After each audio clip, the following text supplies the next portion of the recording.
Now, the Bram Weinstein Show on Washington's new home for sports, ESPN 630. Hey, babies. Hey, babies. Hey, babies. Hi, everyone. What's up? Hi.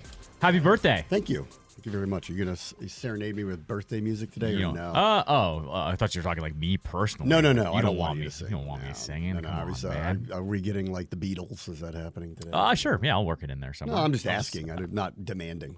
I was just going to work in some of your favorites that I don't play as much. Oh, I like that. Yeah, I like that. As you know, I don't like a lot of attention for this stuff. Keim, of course, tweeted it. Yep, I saw that, and I go, oh, Bram's going to love that He one. texted me, and he said, is it your birthday? And I said, it is. And he was like, okay, happy birthday. And then he sent out a tweet 3 seconds later, and I went, It's your favorite. It's your favorite. You and I don't dislike the attention, but, you know. You and I are the same boat. I don't like bringing attention to myself either. So. Yeah, and it's also, I'm one of those people that anybody who sends me a message, I feel the necessity to thank them. Yes, correct. Yeah. So it's just a lot of work today. It's turned into, I don't do the, some people have gotten smart about it, and they just go on their timeline. Thank you to everybody for the birthday wishes. I don't do that. I like everybody's. Each one, yeah. Yeah. So this is going to take 2 days to go through it. Yeah. On Facebook for a couple years there, I actually blocked my birthday, so nobody knew.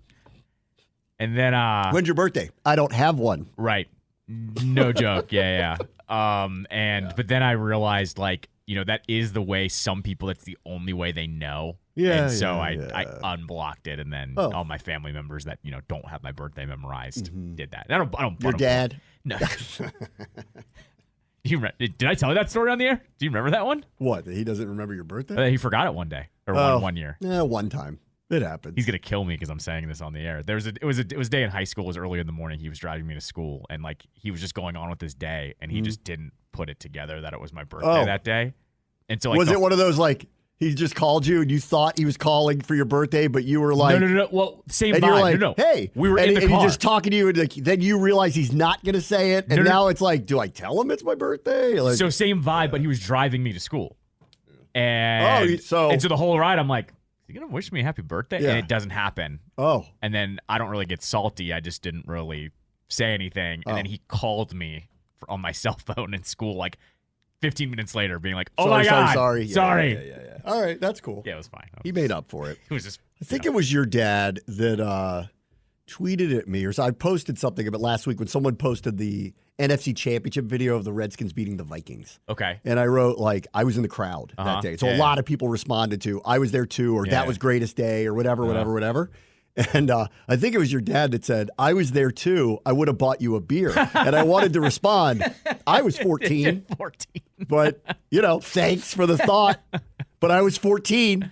I think, That's funny. on that day, it would have been legal for anybody to drink. That's fair. Think because everybody, I can't describe to you, and this is probably what's happening in Detroit today. I can't describe to you what the city was like after they won, and this is also now the third time they were going to the Super Bowl in like a 5-year period, but still they had won the game at home. No one would have blinked at a 14-year-old with a beer. No. Not that day. Not that day.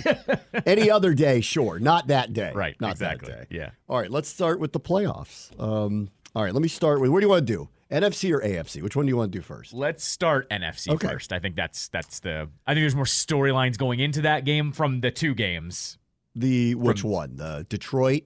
Well, both of them. I think from the fact that the Niners survived, and then we'll get to the Lions game as well. So, all right, on the Niners. Yeah. I heard Matt LaFleur did an interview today. I guess he did his end-of-season press conference today, and he basically said out loud, where he's really disappointed about is that he thought that they had outplayed them, but they lost. Mm-hmm.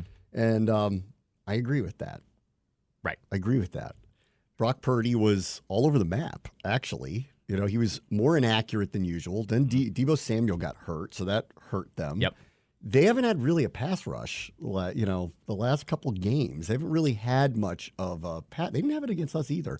They didn't have much of a pass rush. I thought that's what Chase Young was supposed to be. I know. Well, I don't even want to get into that. Like all the people, I don't know. I tried to say this 8 million times, but nobody wants to hear it because people just don't watch it this closely. But he's a marginalized player. And, I hope that come next year again with another offseason that maybe he turns back into the guy that we think he can be, but he's just not that. Right. And it's not, I'm not just saying it to be mean. Like, the more controversial trade to me was the Sweat one than it was the Young one. It was because Sweat is a currently top-tier defensive end. You can decide what level you think he is. I don't think he's Bosa or Max Crosby, but I do think he's really, really good. Mm-hmm. So I would have heard out either argument of should we keep him and pay him or franchise him, or let him go if we get the right value. I'll hear both sides of that argument. On Chase, we were never signing him long-term. It was just, for all the information I knew, from what I saw,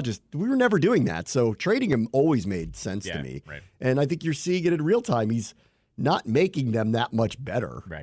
But I'm not surprised by that. Like he'll have his moments in a game because he's an elite athlete, but not consistently. You're not going to see a lot of it. Anyway, that's besides the point. Yeah. Debo gets hurt. Brock's pretty inaccurate. Mm-hmm. Could have had a couple interceptions early. He's very lucky he didn't. First time there was one that would have been a pick six. First time we've seen him get fired up, too, yelling at wide receivers. Yep. Like, that was the first time we've seen him. He got fired up. Their pass rush really isn't there, which is, I think, a bit of a surprise considering who their front is. Mm-hmm. But they're a really good roster and a really good team, and they were right there the whole time, and they won at the end. So good for them. And I'm not trying to take anything away from them, but I would just put it this way, like, that game could have teetered either way.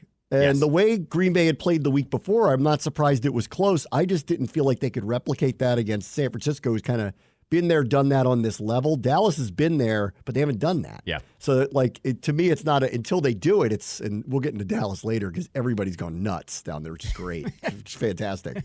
Everybody's lobbing Instagram bombs at one another now, which is really amazing. But with San Francisco, they've done it too many times. They're a really good team. This is the story of Kansas City is going to come up in the same way. You got to kill the king. Yep. If you don't kill the king, he'll find a way to beat you. Mm-hmm. It may not be overly impressive, but you'll find a way to do it. And that's how I would describe San Francisco. I wouldn't describe how they played the other day as overly impressive.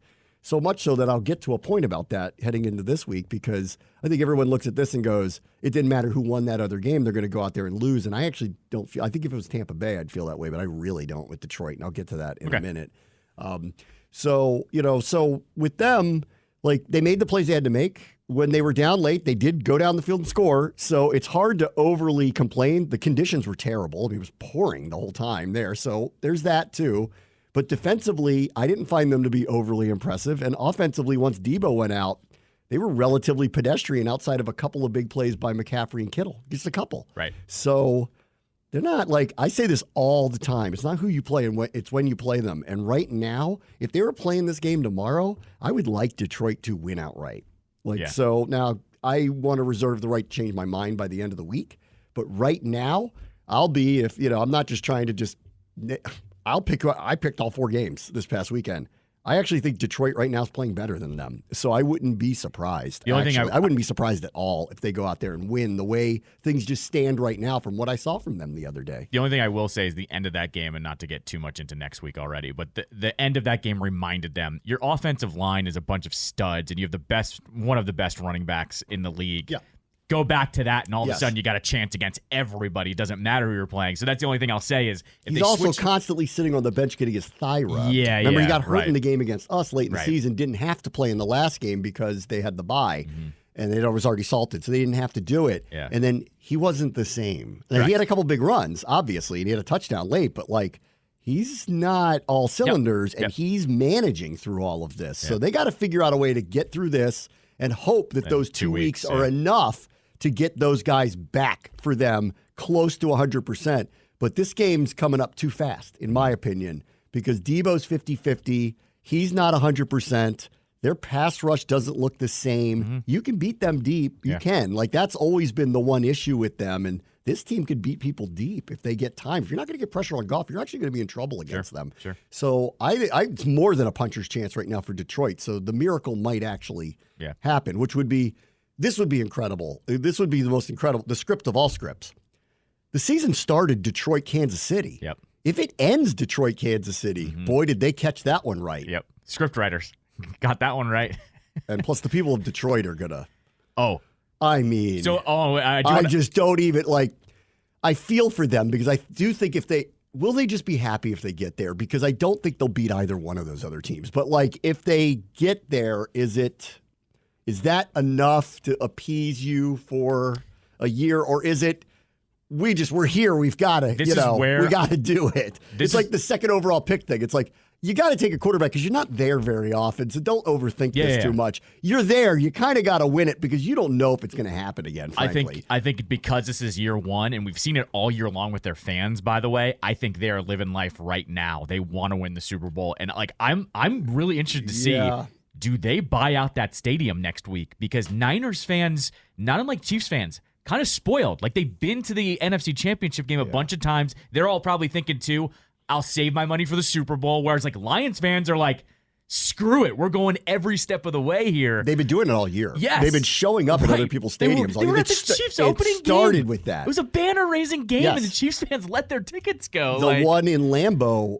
don't underestimate that. It's hard to get into that place because those tickets have just been locked up for generations. There was blue all over the place. I've never seen anything like that. That's what I'm saying. Like, I think that's the X factor. Is like, I think a lot of Lions fans are going to make that trip. This is a joyride. Yes, because they're going.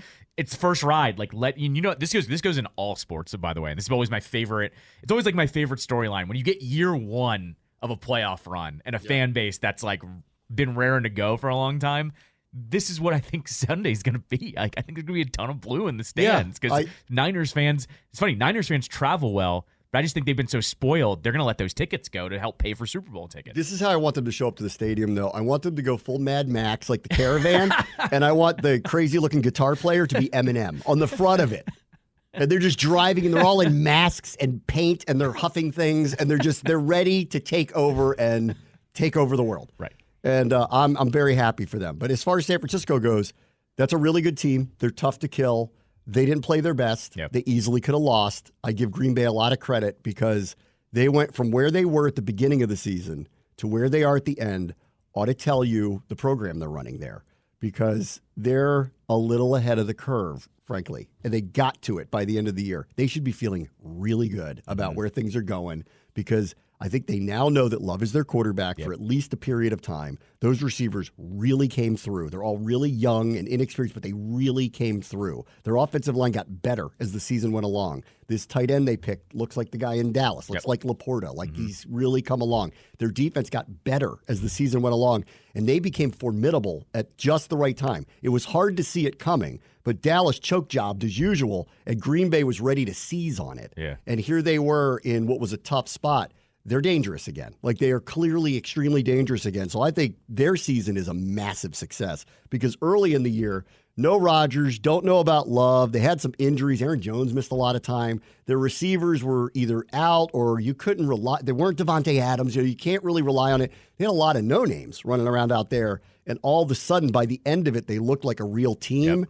That's a good program. That's a good coach, obviously. Yep. So they're trending clearly in the right direction. So I think the Green Bay fans should feel pretty good about all this because I don't think they knew what they had going into the season. They were not a favorite to win their division for the first time in forever. They didn't. They crawled in just to get in. And I'll tell you what, I actually think Detroit is better off not playing them. I agree. Even if it was at home. They already beat them on Thanksgiving. Yeah. They've beat them 1,000,000 times. The pressure would ratchet. See, Detroit gets to be the underdog again. Yes. They wouldn't Dan Campbell loves that. They wouldn't be. They'd be home against this team that is 482-6 against them over the last 30, 40 years. That would not be good. Yep. So while I think the road is not easy, obviously, I actually think they've caught a break here. They beat the Rams, barely, got in. They didn't have to go to Dallas, right? They caught a weaker team than Dallas. You say they aren't, but they are. Come on. Yep. That's a weaker team. And then all of a sudden, this is actually better off. I think the pressure would be so ramped up on them playing a division team that's red hot, that already beat them in a national profile game in their building. All the pressure on the world would be on them. It'd be really bad. It's not even counting if they had to play the Eagles. The Eagles would still be a Super Bowl contender because everyone would say, "Oh, they won. Yes. Here we go." Like they're going to ramp it back up now. Like they've caught the draw here. Really, they really drew their way every single step. They of the way. did. They got the Rams at home. They were supposed to win that. They're a favorite, right? They caught Tampa. That's a good second round matchup. It's not the Eagles, who's a better roster for sure, and it's not the Cowboys, which would have been on the road, who they'd already lost to and hadn't lost a home game yet. Yeah, right. They've caught a good draw here, and now they're catching the 49ers, who don't look remotely close to that team before that Ravens game that was just roaring, looked like a machine. It doesn't mean that San Francisco can't win. But today, if I'm just being completely blunt and honest, I think Detroit's going to win today. Now, let me see what happens by the time we get around to Friday. Is Debo playing? Yep. Is McCaffrey beat up? Is he practicing? Yep. Right? Like, what do they look like? Did anything else happen in that game that we don't really know about that hasn't really come out? Because I will tell you this. If they can't get their pass rush going again, and Detroit's got an elite offensive line, if they can't get it going again, Goff is not making a lot of mistakes. Their receivers can run deep. Yeah. There are going to be big plays to be had. If they run the ball on them the way Green Bay did, San Francisco is not only in a game, they're in trouble. And if Purdy is going to be as inaccurate as he was or apt to make the type of mistakes he made against the Ravens and should have made against Green Bay, this thing could flip the other way fast. And the other thing I know about them, and I'll give Dan Campbell all the credit in the world for this part of it, they play hard. Mm-hmm. They play aggressive. They hit like they are biting kneecaps. They are literally doing it. So and you might be right. That stadium might be surprisingly blue. Yep. So today, I'm feeling like, I don't know what the spread is, but today, if you want my honest opinion, I think Detroit's going there and winning and heading to the Super Bowl, and then we'll see who they play. And if it's the Ravens already cremated that team. So that's why I go back to, will they just feel good if they get there, having never been there? Because the mountain they got to climb it, they're not getting a good draw either way in the Super Bowl. If they get that far, they're going to be a massive underdog against Baltimore and a sizable one against Kansas City, and it will be warranted. 7 points is the spread in San Fran. I do not see a blowout by the 49ers at all. It's the same thing, too. All. To your point there, too, with Lions fans just being happy to be there, it would be the same thing. Whether the Chiefs or the Ravens were to make it to the Super Bowl, both of those fan bases have seen Super Bowls in their lifetime. Of course, the Chiefs are there like every year now or every other year. I think Lions fans would buy people out of their tickets again. Like, I think, and not to mention, you know how this goes. There's always a people's champ. That crowd would be rooting for the Lions. They have a better quarterback. This is weird. Than San Francisco. San Fran. Okay, I was going to say not in the Super Bowl. No, I was like, no, Super Bowl they don't. But. They have a better quarterback who's won these games. Well, have you seen the stats more for him? Often than this quarterback? I'll pull it and up. Oh, by the way, and I hate these storylines, but Shanahan's going to hear it. He hasn't won what anyone would call the big one. I'll agree with you on that. Yet, Yeah. including the famous coordinated one in Atlanta that went sideways. They keep blaming him for it, which I think is somewhat unfair. Granted, they have won playoff games. They're not like Dallas, where they're going out prematurely. Yep. They get to this point. But when it gets to this point, and this is the one I think it's going to really stick in everyone's craw if they don't win this one, because losing in the Super Bowl to Mahomes, okay. Yeah, chalk it up. Yeah. Okay. What are you going to do? Whatever. Yeah. What was the other one they had? They lost last year to Philly when all their quarterbacks got hurt. Yeah, right. Okay. Chalk it up. Yeah. No one's That's totally not their fault. Yeah. But home against the team that's never done it before, that one's going to sting. Right. And it's going to stick with them. Right. And as of right now, I think that Detroit is in a health position in a far better spot than they are. And I was very impressed with the way they played the other day because, they should win. They were at home. That was a 500 team that they played. Yeah, right. And I agree with all the throwing the flowers at Baker for the season he had because of the road he's had to get to this point. The second to last drive, too, was crazy. He completed a 4th and 15 on the road to keep their season alive and then threw a dime to Evans to make it close. And they got jobbed on the 2-point conversion thing. They did, Not that necessarily they might have lost anyway, but that should have been a penalty. I don't even know why they didn't make a call on that. That should have been either way, 1-score game. He was right there. Clutch as hell, yeah. Threw a bad pick at the end, sure.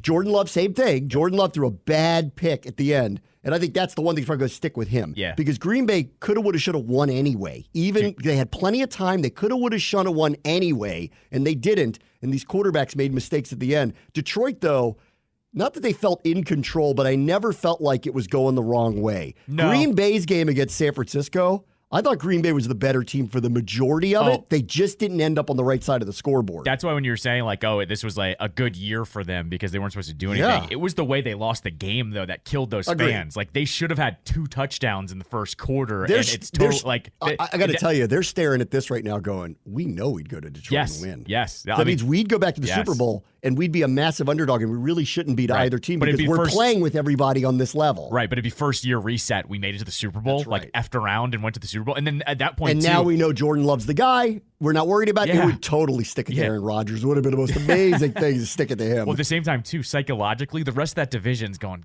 God, are you kidding me? Like, they have a 3rd franchise quarterback in a row where the Bears are going, we can't find one. On Goff, though, by the way, just to kick it back to how he played, Kay Adams flashed this graphic on her show this morning that was crazy.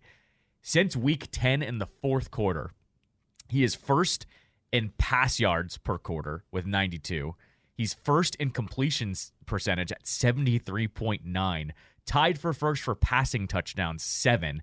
And he's first in the league since week 10 through the playoffs in passer rating 113. That is a run for that guy that is honestly unreal. Yeah. The fact, and remember last week too, the game slowed down in the 4th quarter too, yet it was still good enough for them to take care of the Rams. Like, what a run for him. Like, I'm telling you, he elevated to a place I didn't think he was ever capable of getting to. People seem to forget he got to the Super Bowl as a very young player. Yes. And everyone just said, well, that's McVay. Yeah. Well, it's McVay, and when McVay... but he still has to execute it. Sure. But I would say this. I wouldn't say it was about the Super Bowl. I think it was that McVay gave up on him. I think that's where everybody was like, oh, well, if McVay's shipping you out, then you obviously can't be good enough. Yeah. Like, I think that's where... Yeah, I'm rooting for this guy, too. He went to the Super Bowl with them, and they're like, you're not good enough for us. Right. Really? I'm not. I'm the number 1 pick. What do you mean I'm not? Right. Now, they're not wrong. They won a Super Bowl. Correct. Yeah. They didn't make the wrong decision. No. Correct. But nobody made the wrong decision. Still, both teams won. Detroit, though, getting him. And remember, he was a throw-in. Like, you and I talked about when that trade happened, that we were kind of like, why didn't they trade Goff for more ammo? Because they gave it to him, and then they got extra picks for taking it. Right. Remember that part? Yeah, exactly. They paid them. They paid a premium to take Goff. Which is like you and I said at the time. If there was ever, this guy's like, I was the number 1 pick. I was in a Super Bowl. We lost to the dynasty. That's who we lost barely, to. By the way. Remember, it was close. Close game. Right. And then you said, I'm suck so much that you're going to pay somebody else to take my contract. Right. That. And you know what? So I'm happy for him. Of course. And he's not making a lot of mistakes. And that's why it's another reason why I think, don't be surprised here. I don't like what I see from San Francisco. This whole reporting that they tried to get Brady to come out of retirement to make Purdy his backup this year, I believe it. I totally believe it. Yeah. I actually can't believe Brady didn't say yes to it, considering the childhood, I want to be a 49er Joe Montana thing. I'm surprised they couldn't convince him to do it. And that's just going to be circling all week on Purdy because he did not look good the other day. Yeah. He was inaccurate. He should have thrown another pick 6. That should have happened. It did not. They just dropped it. I got a funny feeling like they're going to rattle this dude. And they just need a couple mistakes. And if they run the ball well the way Green Bay did on them and they've got the line to do it, watch out. Like, Detroit's going to surprise them this weekend. They're one of the few teams, too, the Lions, where I don't think I've seen a pass rush that's relentless like them. It's every play. Like, there's not a play where it seems like they're slowed down. This is another lucky break they got. The fact that Jacksonville didn't take Aiden Hutchinson, but did take Trayvon Walker is a massive mistake. Huge, yeah. Like, the difference between those two players is just enormous. Yes. And they all said this, but they said Walker is the crazy stud athlete who could be clowny, but he is. Yeah. He no-shows a lot. Correct. The other guy they said was a sure thing, but he's not. The motor, he's a sure thing, but he may not be Bosa. Well, it turns out he is. Turns out he's like the best pass rusher in the league. Period. So Stafford wanted to be traded. They got gifted a good quarterback in return. Jacksonville did him a favor by taking the wrong guy with the number 1 pick and allowed them to take the right guy who's from there. Yeah. You got the number 2 pick. And this Dan Campbell guy, and that's the other thing I want to go back to with if they do get there, enjoy it, because they're about to be the Eagles. They're going to lose one coordinator for sure. Yeah. and they may lose the other one. We don't know. Sure. Yeah. And also to Commanders fans, I hope you're willing to wait 3 more weeks to get your coach, because that's what it's trending towards right now. If you want Ben Johnson, then we're going to be slow rolling our process for 3 more weeks. Right. Because I think everyone thought at some point they'll lose and he'll be available, but I'm not so sure about that anymore. I think we might be waiting through the Super Bowl to get our guy. I would also say this too, at least the symbolism from the Lions, like Campbell being on that 0-16 team. Like, I mean, that's just, I mean, the poetic justice for them is just lining up to be so awesome if they end up winning this weekend. If they get there and they win against either one of those teams, it will be one of the greatest upsets of all time, and it'll be one of the greatest NFL stories of all time. Yes, correct. Absolutely. And Dan Campbell should then retire, and they should just build a statue of him crushing a beer can on his head.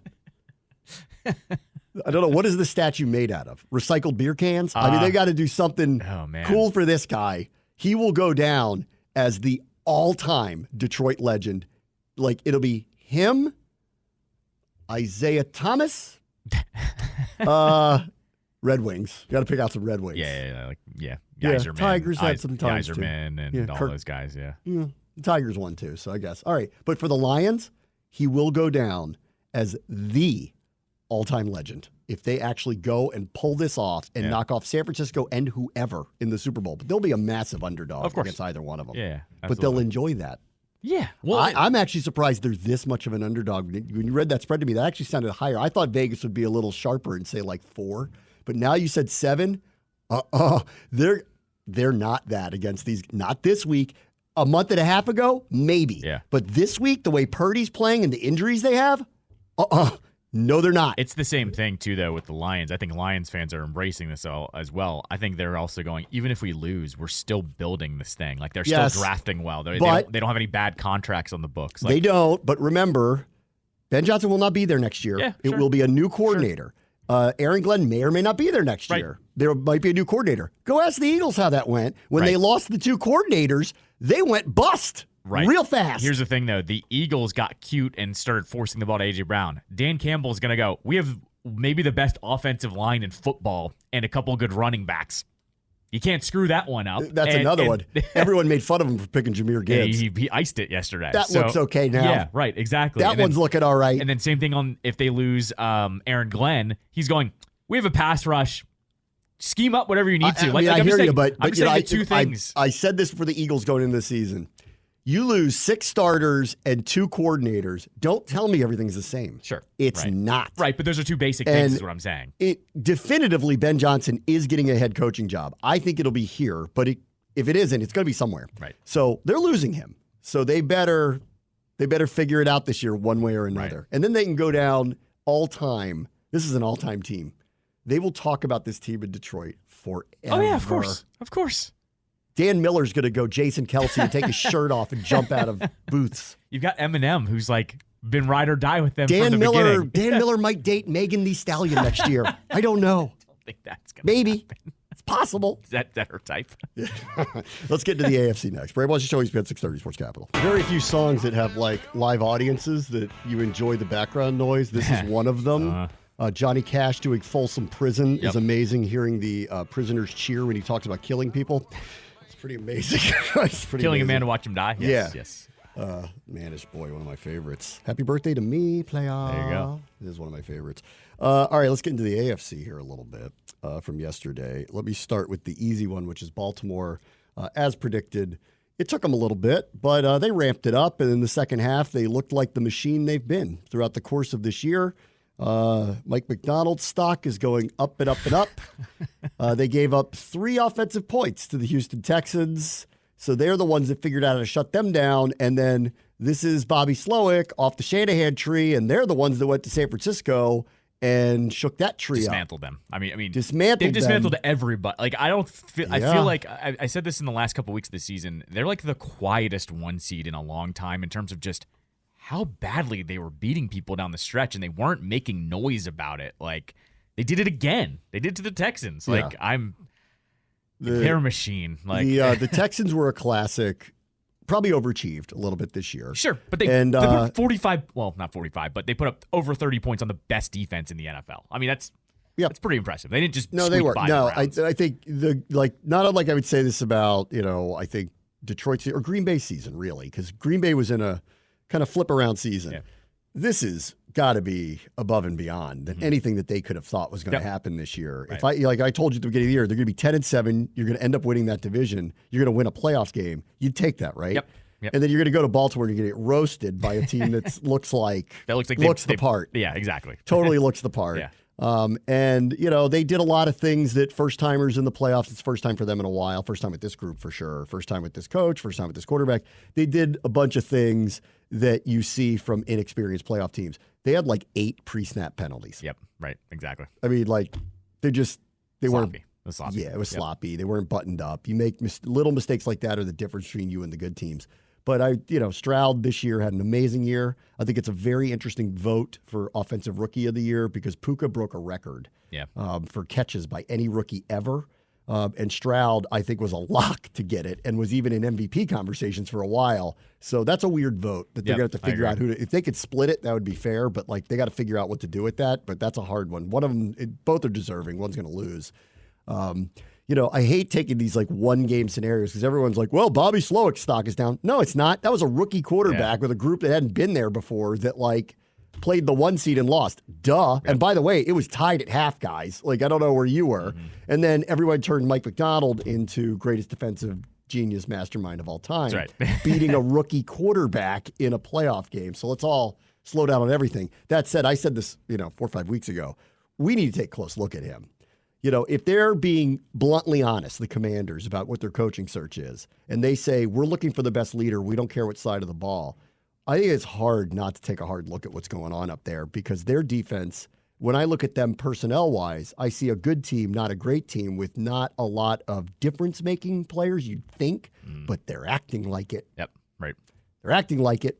So they're in the right place at the right time. They're confusing people. They're forcing all sorts of weird turnovers. That happened in San Francisco. So their defense is the reason why they're going to be practically impossible because you can't stop them running the ball. Whether it's Lamar or Gus or Justice Hill or Dalvin Cook. Dalvin Cook got hit the other night. Yeah. Yeah, I know. Whatever it is, when they need to run the ball, they're capable of doing it. If they get a lead on you, you're done. Mm-hmm. I thought Houston did the right thing, take the ball first. How about our boy Steven Sims? Oh, yeah, I know. I was like, wow, he's still out there kicking. Yeah. So good for them. Baltimore won. I would have been stunned if they lost that game. Even at halftime, I'm like, they're not going to lose. They're too much better than this team. They got a good draw. That's a good draw for them. Now we'll see. Got to beat the King. All right, on Buffalo and Kansas City. I think I officially said pass last week because this is what I figured. It'd be close because Allen's so great. It's going to be close no matter what. But I picked Kansas City mainly because I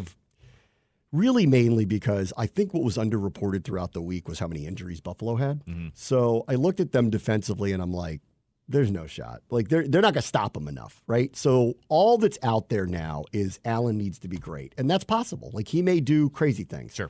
The injury that I think also was extremely underreported, that was a big, huge deal for them, is Gabe Davis. Yep. Gabe Davis is the legitimate deep threat that they have. Diggs can be, but they don't really use him that way. They use Davis. Davis is the one that forces you to keep the safeties back. And when he hits a couple of big plays to him, that's when things go sideways.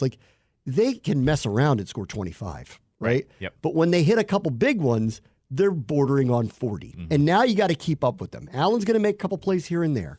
So early in the game, they came out running, which I thought was really smart. And it was very effective. And I have a really good friend who's a huge Chiefs fan, is one of my old college roommates. And I texted him and I said, now I'm going to try to sound like I'm smart. I texted him and I said, Spags needs to make an adjustment right now. And I go, it's the bet he has to make to win the game. Move the safeties up. Mm-hmm. Make them throw the ball. And I go, it's a risk, but they don't have Gabe Davis, which means they don't have the guy that they are accustomed to taking shots down the field with and completing them. Yeah. So the second that they switched and went single high safety and brought the second safety into the box, Buffalo couldn't really run the ball very much. Allen is a very good quarterback, sees he's got one-on-ones, and he took shots, and they completed none of them. Yep, right, exactly. That was the bet they had. They were hitting them in the hands, too, by the way. Correct. They should have caught a bunch of them. But those deep passes are hard to connect on. And when you don't have the guy that you're accustomed to throwing the ball to who makes those plays, it then falls on someone else to do it. In the case of Diggs, he dropped the big one. Mm-hmm. That was a big one. That's the surprise. But the other ones to Sherfield or someone like that, these guys haven't done this before on this level. Yes, they had one-on-one coverage, but like that was the bet that they had to make because they were not stopping them up front. Buffalo was winning at the line of scrimmage, and with the box not crowded, they were running the ball too effectively against them. They were just going to keep doing it with Allen and Cook until Kansas City forced the issue, which they had to do, which I'm sure they're nervous about. This is when you play a behemoth like this. Pick your poison. You go let them run the ball on you the whole game, you'll lose. Right. They'll run the clock out. Allen's going to score on you. He'll make a couple big plays with his legs. So what are you going to do? You got to make him throw the ball. Well, if he's on and those receivers make plays, you're probably going to lose anyway. But it's the bet they had to make. It's the bet that they did make. They put the safety in the box. They said, you're not running the ball on us anymore, not effectively. And we know what you're going to do now. You're going to get one-on-ones. You're going to take shots. Can you complete them? They couldn't. That's the game. Yep, right. That, to me, was the game. The other thing I would say about Kansas City, too, which I think is, and I think they've probably come around to this year, and it probably took them a while to realize this. They couldn't just mess around anymore with people. They're not, for whatever reason, capable of just lighting you up anymore. Mm-hmm. And yesterday, they played offense professionally. Yes. Yeah, I would agree in that. They didn't do all this joking around, messing around. Like, I think they've been humbled. And they've realized that they can't currently, with the group that they have, do those things. Right. Yep. So much so that they collectively stopped. They've become a power run offense when they need to be. Pacheco's a beast. Yep. And then with the receivers, like they just need them to be reliable. And that's what the problem was early. MVS was dropping passes. Tony makes ridiculous, stupid plays. Yep. Rice, for some reason, wasn't targeted enough. Sky Moore has turned out to be average at best. They didn't have a group of receivers that were reliable, which is why their offense was sputtering along. That's not what they did yesterday. They've come around to, we need to be a professional buttoned-up operation and let the chips fall where they may, because we have a quarterback that we believe won't make unnecessary mistakes, and he can make magic plays, not unlike Allen. Allen's more apt to make the mistakes. Mahomes isn't, actually. And in these situations, they're not going to let you just win. You got to beat them. Right. So Kansas City, to me, did what they had to do. They waited out the first quarter to see what is Buffalo's game plan. Buffalo's game plan actually was extremely conservative. We're going to run the ball. Maybe partially they're scared of Allen making a mistake. Maybe they feel like that's their strength without Gabe Davis. We're just going to run the ball. And if we have to dump it off to our tight ends, good luck covering them. That's what we're going to do. You keep backing those safeties off, we're just going to beat you down. We're just going to beat you down with these 5-6 yard runs. And they did. And I told my friend, I go, if Spags doesn't move the safety up into the box and force him to throw, you're going to lose. And he did. And I go, but here's the bet. The bet is they don't hit big plays on you. If they do, you're going to lose anyway. But if they don't, well, right, they're in trouble. Mm-hmm. And that's what happened. They moved him up, took the chance. Allen tried 4 deep balls. None of them were completed. That's right, yeah. You know, you can't stop him because he's too good. Like, with his legs, he's too good. He's too good intermediate. He's good off schedule. He's a great player. So there's nothing, like, you can't stop it. But what you have to do is take away whatever is working that's out of his control and take your chances. And that's why that Gabe Davis injury, to me, was the game. Because if they had him out there, there's no way Kansas City would have ever moved up and crowded that box, because they would have been scared that those deep plays would kill them at some point. And then on the other side, I felt like what we watched was a team that got humbled in the middle of the year and decided, but we're still great if we do things in a more business-like manner. And they did. And they won anyway. And I feel terrible for the Buffalo people, but I'm not surprised. And I really do feel like in the end, I mean, I feel bad for the kicker too. That sucks. But like, he actually been wonky for a few weeks. I was like, coming down to bad weather, even at home, putting it on the line with him was going to be tough. Yep. So I felt bad. I felt bad that he missed, but like, he was barely making his field goals. He missed one like the week before. Like, he was really wonky anyway. Like, it was going, you can always see this. It's going sideways. Now all the pressure's on him. So I felt bad for him that happened. They still would have got the ball with a minute something left. You know Mahomes. What do you think? He's not going to go down and win? He probably would have anyway. They couldn't stop them. Like, they probably could, it would have been a better outcome for him in his life. But, but the reality was, like, it's hard to beat the king. And to me, the king also is with one of the greatest coaches of all time. And whatever they did to come around to, we can't be what we were. We have to be what we are. And then they won anyway. Tells you how good they are. And they're a tough out. And this is going to be a hell of a game this weekend. I don't have unlike the Detroit-San Francisco thing, I don't have a feel for it yet. I feel like the Ravens are kind of too big to fail at this point, just the way they're going. But the idea that this is some kind of, even though it's at home, that they're just going to automatically beat Mahomes. No, of course not. Good luck with that. I haven't seen anybody do it yet, so good luck with that. There's two things on this game as well. One, the fake punt was so stupid. Utterly ridiculous. Yes. Like, you have Allen. Just go for it with Allen. There was no reason for you to direct snap it to Hamlin. Like, there was no reason for you to do that whatsoever. Completely, I don't know if McDermott outthought himself or they got a look and they tricked him into doing it, but that was the dumbest decision of the weekend, I think. I don't think there was a worse feel for the game, just botched call they wanted, than that one. And you know what? They so overthought it. They wanted to have this moment for Hamlin. Did they? Like, I don't even know if that was, I think they wanted to, have this special moment. Oh, man. Because, the fact that he got it is very, they've just decided there had to be this special moment in this special run. It had to involve him for all the reasons we know why. Such a mistake. At a high leverage moment to do it. Ridiculous. Had they done it early in the game? Yeah. When it was 3-0 or something like that. To get the crowd going or something. I think that would have been all right, if it fails, it fails. But, we got plenty. To do it when they did it. When it's expected. That's what I think was the problem. It was you have Allen. Yeah. Let him try to get it, not Hamlin. I think they were wildly outcoached yesterday. Yes, I agree. Now, I also want to caveat, I think those injuries are a big part of it that has been undersold in what happened. I hated their defense against Kansas City yesterday. They're missing too many people. Come on. You got to be... Baltimore's not in that situation. I hope they get Marlon Humphrey back because that's a problem if they don't have him back. You've got to play optimal to beat this guy, and they were never going to be able to do that. But Buffalo couldn't get out of its own way. And some of these injuries, I don't think Allen played bad. All the criticism of him today, he did not play poorly. He missed the throw to Diggs. That was the worst one. But other than that, I'll tell you what, Mahomes early missed 2 touchdowns. Yep, yeah, for sure. That he always hits. He missed 2 of them. 2 he missed. Clear open touchdowns that he never misses. He missed. So that happens. I thought Allen played really well. The Davis thing killed them in the deep pass game, and the injuries on defense marginalized them. But at the same time, they made some stupid things like that fake punt that, that's being outcoached, is overthinking yourself. And Kansas City figured out who they were to put their best foot forward to win, and they did, and Buffalo can't get out of its own way. I don't know if they're going to make a change or not. I don't know. But, they were outcoached yesterday, let alone... they were missing a lot of people, to be fair to them. The other one that I just hated, the Buccaneers didn't do it as much, but the Bills did it way more, was they were not calling plays on 3rd down to set themselves up better for 4th down. That's something we've been seeing for a couple of years now. Offensive coordinators will actively call a play that when it's 3rd and 7, you get 3 or 4 yards, so you only have to get 3 on 4th down. Right. They were constantly putting themselves in terrible situations to not even go for it on 4th down in the second half when they couldn't stop the Chiefs. I didn't understand why they didn't shift their philosophy to go, we can't stop them. Let's start calling this we're going to start going for it on 4th down. That to me was another huge mistake they were making. They were just calling these weird plays and then either punting it or then going for it. It was 4th and 7, and they've been stopping you the whole entire time. I thought that was clearly outcoached in the situational stuff. Allen's career. Let me take a break, and I'll pick this up. Yep. Very much show ESPN 630 Sports Capital.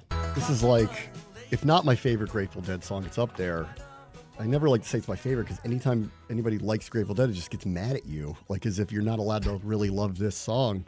I think it's a great one, but I think it crossed over too much for them. It's too mainstream. It got too mainstream. That's not the Grateful Dead's fault. That more people liked this than the people who make the yummy grilled cheeses. Calm down, guys. Can't we all like it? I liked it. It's like the people that say their favorite Springsteen song is Born to Run. We know it's a masterpiece, but really, what's your favorite one? Yeah, right. What's your actual favorite one? I have a lot of favorite Grateful Dead songs, but this is up there for me, and people get mad when you say that for some reason. All right, let me say this about Josh Allen, too. I want to reiterate, too. I've seen a lot of people saying, can't we just credit Mahomes and stop bashing Allen? Okay, that's part of it. But I would also say I did not watch that yesterday and think he lost the game for them at all. No, so I don't even know why people are criticizing him today, other than they did lose the game at home to, I don't know, what appears to be an all-time quarterback and an all-time team.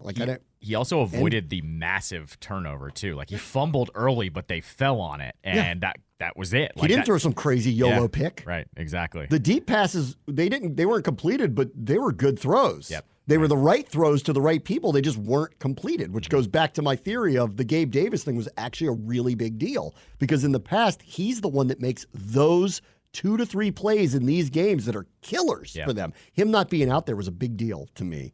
I'll say this about him too. It's starting to remind me now of John Elway's career. He's a transformational player. Yeah. His greatness is not really in question. He's a two-way player, unlike most players. Like he has the arm and accuracy and the running ability. Like there really isn't anybody else like him. Yeah. But he's just not winning. And some of it's on him. Yesterday, I didn't think it was. So I don't think I think that there's a long way to go. He's only in his 20s. Yep. And I do think John Elway had to wait a long time to actually win a Super Bowl. And in fact, he was a very different player by the time that his teams actually won. They were really a run offense. That was TD. It was Terrell Davis and the Mile High Salute and all that stuff. It was really more about their team and their, brute power. And then Elway, of course, can make these types of plays. I'm hoping for Allen. He's one of those guys that stick it out. Don't get too upset. Well, stick it out because there's a long way to go. And I marvel at his play. And I just don't feel like he deserves the criticism he's getting today. And he's a great. He's a clear, surefire Hall of Fame quarterback. And this game's hard. It's really hard. Peyton Manning won 2 Super Bowls. He had to go to 2 different teams. Drew Brees won 1 Super Bowl. Aaron Rodgers won 1. This is really hard. His turn may come if he sticks it out long enough and the team that stays around him remains competitive enough. This is what I keep going back to. This will be now year 3 I go with this take. Is those 3 AFC teams, the Bills, the Chiefs, and the Bengals. The Bengals and the Bills, because of who they are as franchises, need to not freak out on these losses. Yes. The fact that you get beat by Mahomes or you get beat by the other one, you cannot overreact to it. Correct. You cannot, as long as, if they make a change with McDermott, okay, I think I would understand it. I don't know if it's the right move or wrong move, but I would understand it. But with Allen, as long as he's on your team, you have a chance in all of getting to a Super Bowl. As long as you just keep sticking with him, your window is not closed. It's wide open as long as you have him on your club. That's right. So this is what I keep saying is all those teams, they need to not freak out when Mahomes beats you. Because Mahomes, we saw this with Brady. Brady just takes you out, and you have to kind of grin and bear it until you get your shot one year. And they're in a spot where this is where you find out who the greats are. Yes. And they're there every year for a reason. Mm-hmm. The Redskins of the 80s were a juggernaut. The 85 Bears are a one-off. Right. They're a one-off. Yeah, exactly. That's one of the greatest teams of all time. That's a one-off. Yep. Okay? The Giants with Parcells were terrific, but they, like everybody, either lost to the 49ers or the Bears in the playoffs. It happened every year to them. The 49ers happened to have all-time greats at the position. They were very difficult to beat. So, they shouldn't freak out, and I don't want to hear any hate on him because he didn't lose that game yesterday, and he's the best thing they've had going for them since Jim Kelly. So they need to calm down. I know it's upsetting. I'm not surprised they lost. It's right place, right time. I'm calling right now Detroit to knock off San Francisco and everybody to be surprised. Because I think they're too beat up. Yeah. But it doesn't mean that next year they won't be really good again. Mm-hmm. They will. Of course. They will. Of course. All right, we'll take a quick break. Bram and Callow, ESPN 630, Sports Capital. All right, welcome back. Let's go through all the coaching things that are going on right now. I'd like to congratulate Ron Rivera on getting an interview with the Philadelphia Eagles to be their next defensive coordinator, Sean Desai. That was a news dump over the weekend that the Eagles are indeed forcing Nick Sirianni to fire all his coordinators so that he can retain the job. And they have a scheduled press conference in Philadelphia with Sirianni and Howie Roseman together, which would signal to you they're not going to fire him there. Right. So he's going to be the head coach, and they're going to get new coordinators in there. They've decided not to move on. That, I think, is a good thing for all of us. I don't want them jumping into the Ben Johnson sweepstakes type of stuff. I don't want them going that way because they've been quick to pull the trigger on things that go sour and we got the guy we like, hands off. So let's see what happens here. So they're going after coordinators now, and Rivera, who hinted on Keim's podcast last week, he said, I have some, discussions and interest in going back to coaching, and was more than willing to openly admit I will be a coordinator and I don't have to be a head coach again, because he's probably not getting interviews to be a head coach again right now. Right. But he wants to still coach, and I said this last week, and I'll say it again. I know all these people on Twitter are making fun of it and all this stuff. He's a very good coach. And he'd be an incredible hire at that position if he's willing to take it. Yeah. So, you think that that's a good thing if he's the DC in Philadelphia? I don't. Right. That's not good for us. Like, if you think that, you're crazy. One, he knows our personnel, whatever's left of it. Secondarily, I don't know.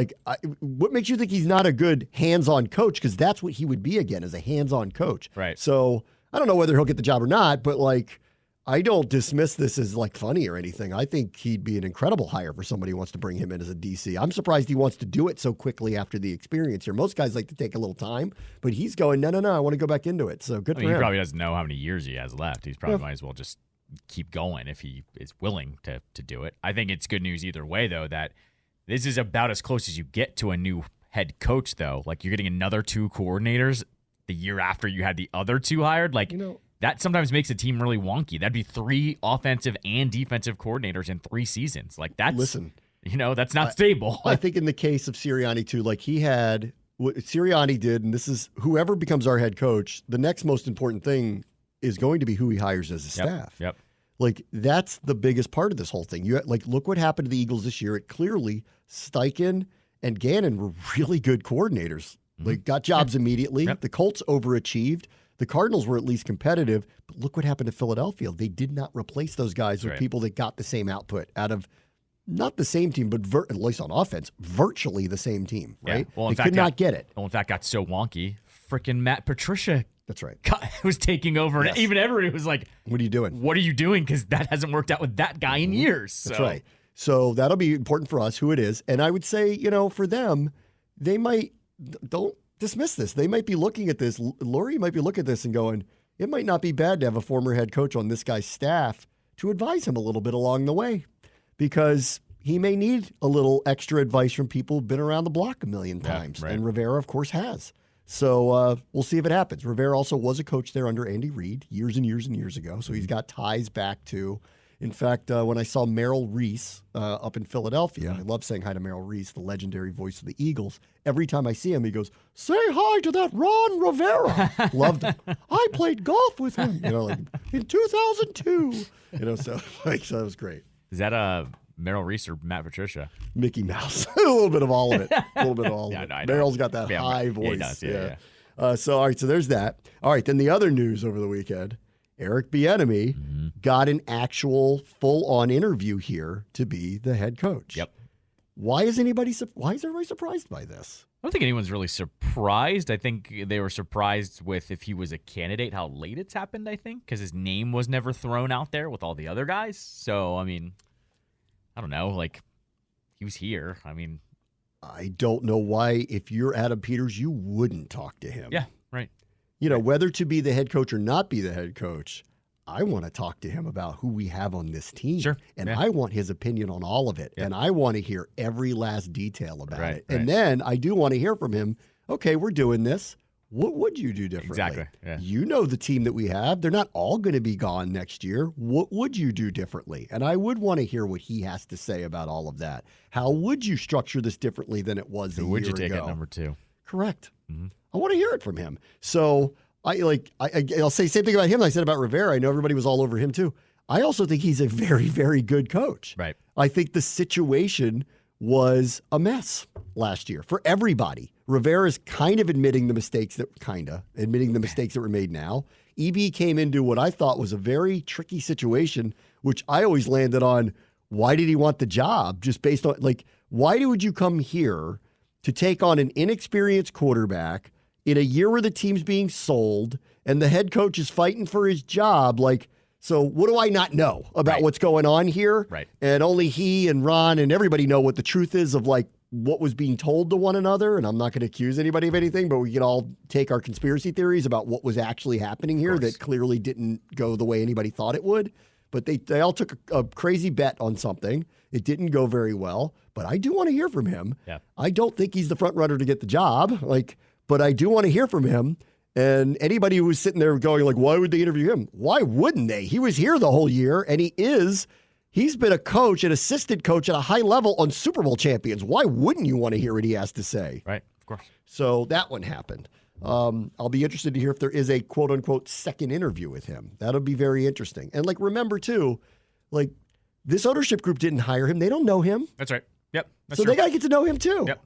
And, I appreciate, Kimes talked about this a lot. I feel like Ben Johnson's the guy they're targeted, and that's who they want.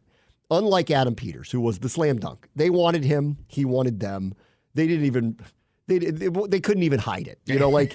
They had a press conference and said, we're going to do a rapid, thorough search because the rapid, thorough part had already taken place. Because we know who we want. Yeah. We know who we want. All it is does he want the job? And in the end, he did. So slam dunk, done.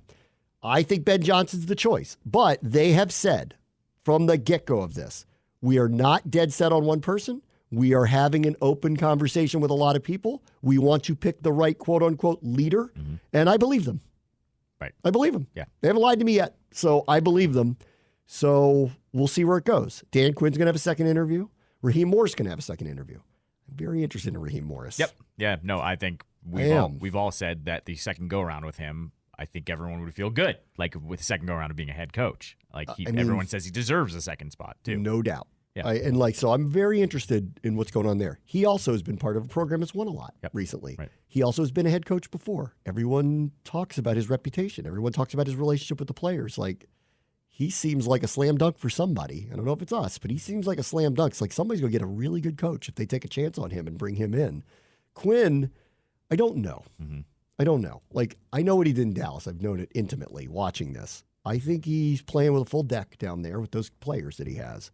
But that doesn't mean that you don't have to do it, and boy, did they do it. So it's hard not to really, love the idea of him. But I do find it a little telling that off of the way Dallas went out, and to the extent that Jerry went to protect Dan Quinn from not leaving last year, that he didn't just install him as the head coach. There's something a little off to me about that. Yeah. It would have appeased people for sure. Instead, he took what I thought was the logical thing to do. If you're not going to get Belichick, I thought the logical thing to do was just stick it out with McCarthy. It wasn't like Dak had a bad year. Go ask CeeDee Lamb's mom. But I don't think he had a bad year. But for Quinn, I don't know. He did coach in a Super Bowl. He did have a really good team that year that he had. To the point of you have to have a good staff. Kyle Shanahan was his coordinator when that happened. I'm not as bullish about him as some are, but I'm open to hearing out the process with them. And the funny part about all of that is, if they were to come to the conclusion that that's who they want, or they want Raheem Morris, and it's not the person you thought it was going to be all along, just remind yourself for a second, if you take issue with that hiring, as of 48 hours ago, you thought that guy could do no wrong, Adam Peters. So why don't you trust him here, that whoever he ends up picking is the right guy for the team? Because as of 48 hours ago, you all were willing to give him the keys to the city and say, in Adam, we trust. So if he picks the guy that you don't expect him to, why is that wrong? Right. No. I don't think, remember, we really liked him. Remember that part? Well, so I would be surprised if Dan Quinn gets the job in the end. But a second interview is a second interview. They're serious about it. So I do think Washington, it's funny, there's all these openings and all these candidates. I was talking about this last week. There's an array of candidates this year that is unusually strong. I think they have multiple good options here. And I always subscribe to, and I'll say this about the quarterback too, go get your guy. Don't just say, I'll take any of the three. No, go get your guy. Who do you think is going to be really great? May, Williams, or Daniels? Don't tell me all of them are the same. They're not. In fact, their skill sets are all different. Yeah. Which one do you think is going to be the next great quarterback? Because there is a difference. The team that took Trevor Lawrence and the team that took Zach Wilson feel very differently about the quarterbacks that they have right now. Right. And that was one, too. So, don't tell me you'll just take anybody. You've got to pick your guy. And I'll say the same thing about the coach. Go after your guy. I don't know who that is, but I'm open to hearing all these things, and they are serious about it. And if that's who it ends up being, I will be surprised if he's the choice, but obviously I'll be behind it, 100%. Well, this also goes back to what Keim has been talking about with us the last few times he's been on, where in the past, if it was the Ben Johnson who Dan wanted, they would do these interviews to do these interviews, not to actually interview them, where it was we're going to interview you, but we already know who our guy is, and it's in one ear, out the other.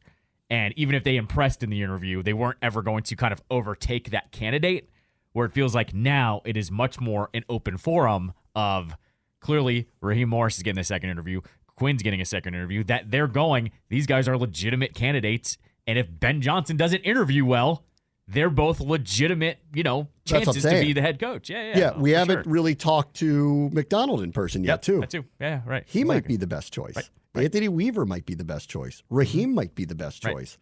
I think this should be open, and they do have a lot of options in front of them. Yeah. Like, this isn't one of those years where you go, boy, if we don't get this guy, we're going to settle for somebody. Mm-hmm. I don't think that's the case. Like, I still believe Ben Johnson's the top choice. That's what I think. That's what I have felt all along.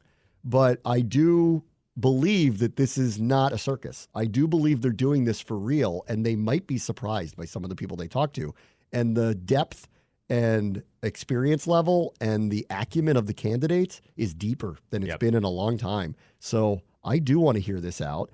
And with Ben Johnson and Aaron Glenn winning and Mike McDonald and Anthony Weaver winning this week, I don't think this process is going to come to a conclusion anytime soon. In fact, I think we're at least a week away, if not more, depending on how the Ravens and Lions perform here, before we're going to actually get a real answer about this. One thing on Quinn, too, by the way, like all the reports of Dallas are, McCarthy only has a year left on his deal, and that's what Jerry did with Jason Garrett last time around. He just let the contract run out, and then they hired McCarthy. Mm-hmm. It would shock me if Jerry went to Quinn and went, I'll up your contract a crap load for this 1 year. And if we don't get it done next year, I'm probably going to let McCarthy walk. Or if I don't hire you as head coach, they do this all the time, where you kick in that escalator where they get paid X amount of money if you don't make them the head coach. Like, I think Mayo probably had this. This is probably why Belichick was rumored to get bounced for so long.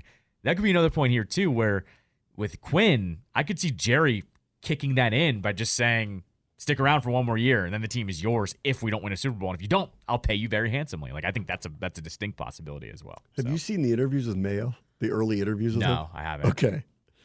We are so far the opposite end of the spectrum from Belichick. It's amazing. I'm not surprised. His quote about Pat's rebuild: "We're ready to burn some cash." Oh, okay. Well, there you go. Then he did a TV interview with one of the locals up there, and I saw it because someone put the clip out, and they're like, asked him, what are you going to do with the number 3 pick? And he goes, well, we don't know yet, but I can tell you it's going to be at a very important position. There you go. So he's just like telegraphing all of it. Yeah. And Belichick's probably like, shut up. He's like, what are you doing? Have you not watched anything I've done here? Well, it's a completely different vibe now. Yeah, totally different vibe. He's also the youngest head coach in the league. Yeah. Of course he's going to talk a little bit. It's like Mike Reese must be like, oh, thank God. Yeah, right. We have a coach who's going to speak to us. This is amazing. We have a coach that's actually literally going to interact with us like we're human beings. On the same level, me and my coworker Ben Raby on the Caps Radio Network, we love, just like you love, Carberry.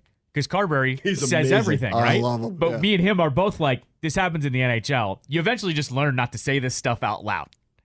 When they're young, he doesn't care. I'll get to him later. He does not care. But this goes with both sports that I'm talking about. When you're young, you say that stuff because you're having fun and it's still really good.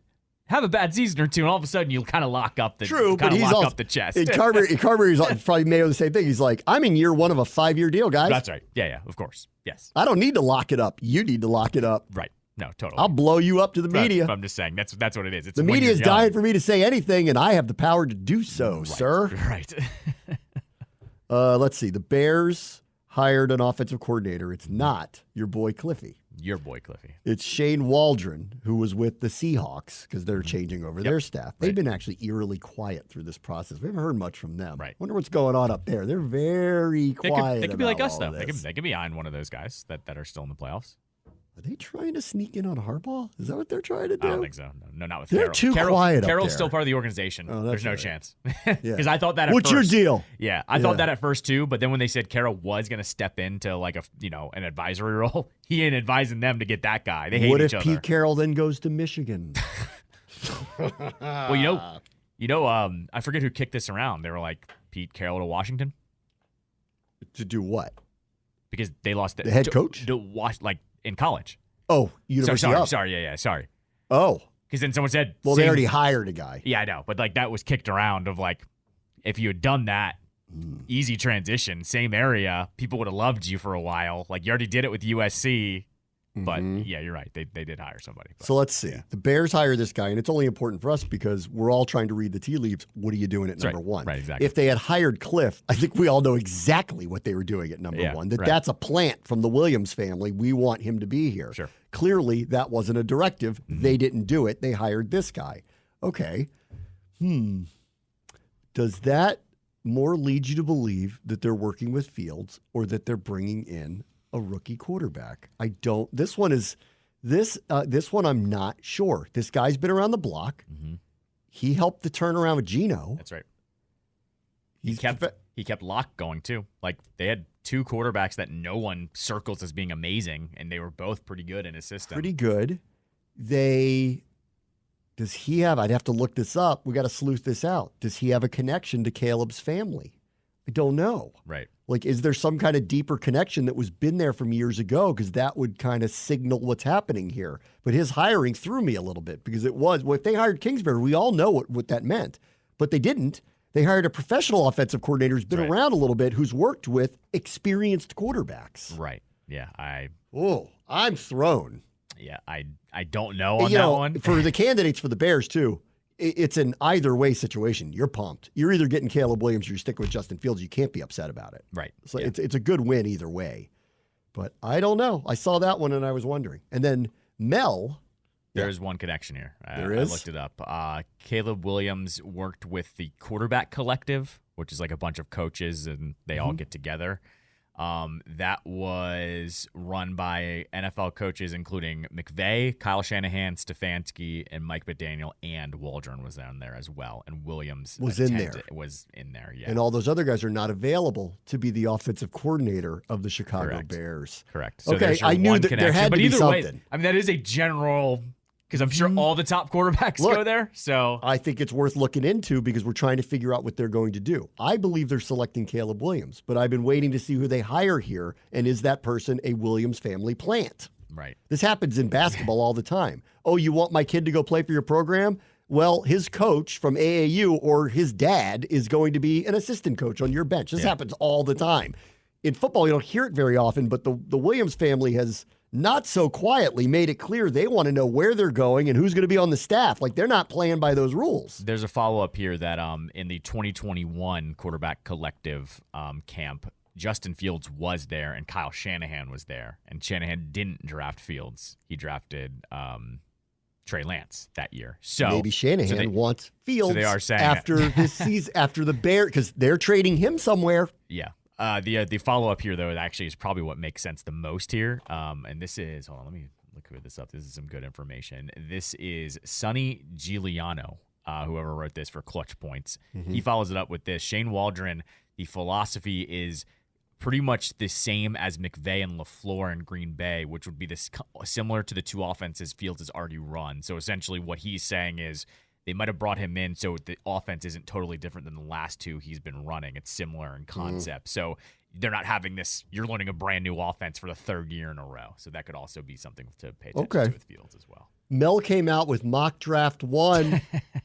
Here we are. We're here, guys. He always shock jocks the first one. So he should. Yeah, right. He's the OG of this thing. He created it. That's true.